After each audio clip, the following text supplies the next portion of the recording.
Her parents were overcome with emotion. She'd finally woken up from her coma. They both cried as they took their daughter's hand in theirs. They knew that miracles did come true. They had their daughter, she wasn't asleep any longer.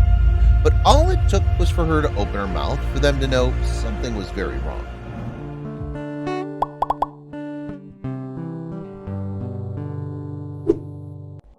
Laura Van Ryn was a regular student. She grew up in a big family of 4 and couldn't wait to finally start college.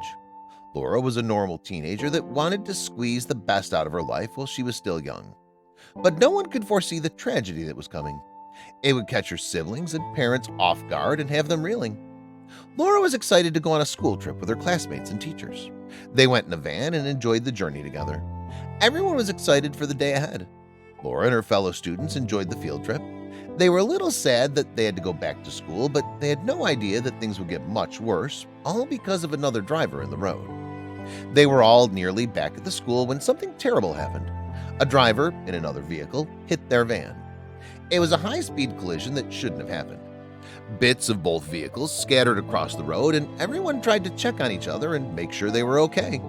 But something happened that no one could believe was true. Everyone was in disbelief.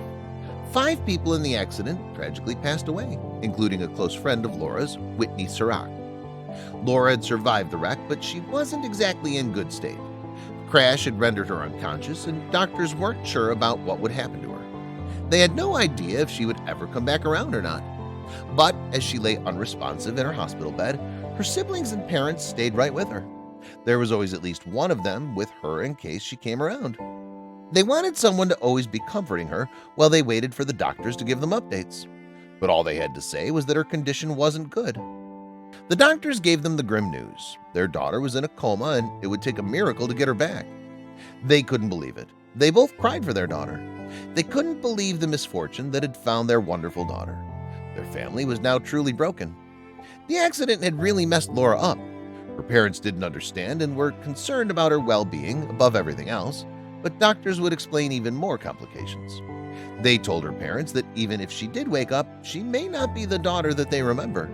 She'd suffered brain damage and would most likely have some different behavioral traits than before.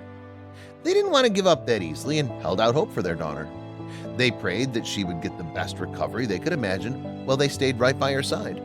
The teen opened her eyes, and her family jumped with joy, hugging each other and smiling and not knowing how to thank the doctors.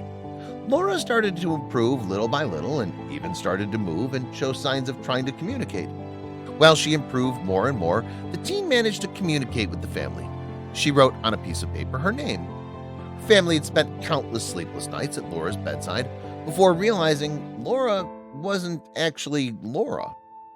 The teen girl whom the Van Ryns believed to be their daughter was in fact Whitney Sirach. Laura passed away during the accident, not Whitney as was first believed. The family couldn't contain themselves upon hearing this. Whitney and Laura looked so closely alike that their families and even authorities couldn't differentiate them. The Van Ryns became suspicious when Laura first yawned and her teeth looked different than they remembered. Then they discovered a belly button piercing which they didn't remember Laura having.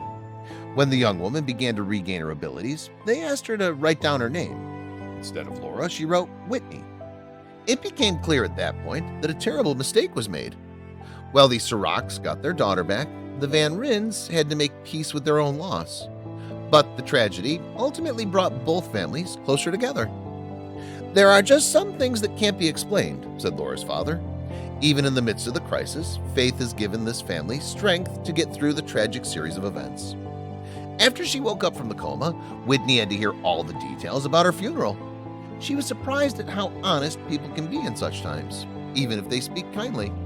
She jokingly said that she found out that her pastor didn't consider her so good at sports, and her sibling believed she didn't shower enough. Regardless of what she's been through, she's been trying to take everything with a positive attitude. Whitney made a full recovery and managed to rebuild her life. She settled down on her own and became a physical education teacher. She kept in touch with Laura's family as well, and even contributed to their book about this entire ordeal. The book is called Mistaken Identity and details all the events that led to the revelatory discovery.